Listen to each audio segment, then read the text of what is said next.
네, 이번 선거는 대통령 선거론 처음으로 60대, 70대 유권자가 20대, 30대 숫자보다 많습니다.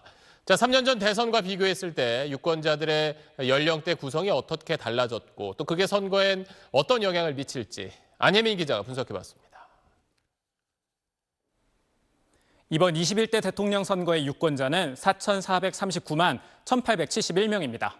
2022년 20대 대선보다는 19만 명, 지난해 22대 총선보다는 11만 명 늘어났습니다. 남성이 49.5%, 여성이 50.5%로 여성 유권자가 43만여 명 더 많습니다. 지역별로는 경기도가 1,171만여 명으로 전국 17개 시도 가운데 유일하게 유권자 1,000만 명을 넘겼습니다. 수도권으로 넓히면 전체 유권자의 51.0%를 차지합니다. 가장 적은 곳은 세종특별자치시로 30만 7천여 명입니다.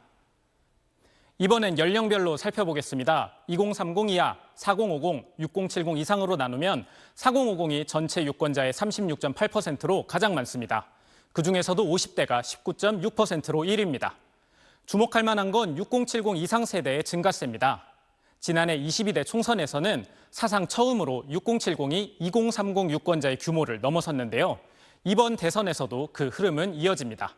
2030 유권자는 전체의 30.2%, 6070은 33.1%로 지난 총선보다 젊은 층은 더 줄고 노년층은 더 늘었습니다. 대통령 선거에서 2030 유권자보다 6070 유권자가 더 많은 건 이번이 처음입니다.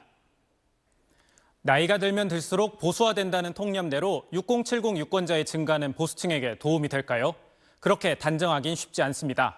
1960년대 태어나 80년대 대학교를 다닌 86세대가 6070 세대에 끼어있기 때문입니다. 이들은 민주화 시기의 젊은 시절을 보내며 꾸준히 진보 진영을 지지해왔습니다. 지난 대선 당시 세대별 이념 인식을 분석한 자료를 보면 이들은 60대에 접어들었음에도 스스로를 중도, 진보로 인식하는 비율이 약 70%로 보수화가 매우 더딤을 알 수 있습니다. 최근 두 차례 대선에서 6070의 투표율은 80%를 넘기며 가장 높았습니다.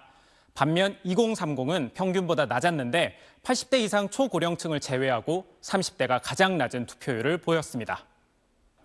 민주당은 보수진영 출신 인사 영입과 진짜 보수는 민주당이란 구호로 노년층 공략에 나섰습니다. 젊은 층을 향해선 캠핑카, 알박기 주차 단속 등 생활 밀착형 공약들을 여럿 내놨습니다. 국민의힘은 젊은 층 지지세가 상대적으로 약하다고 판단해 판가리론을 내걸었습니다.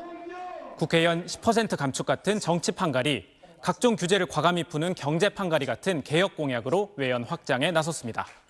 개혁신당은 거대 양당의 기득권 속에 젊은 층이 소외되고 있다며 그 대안은 제3정당인 개혁신당이란 메시지를 연일 내놓고 있습니다. SBS 안혜민입니다.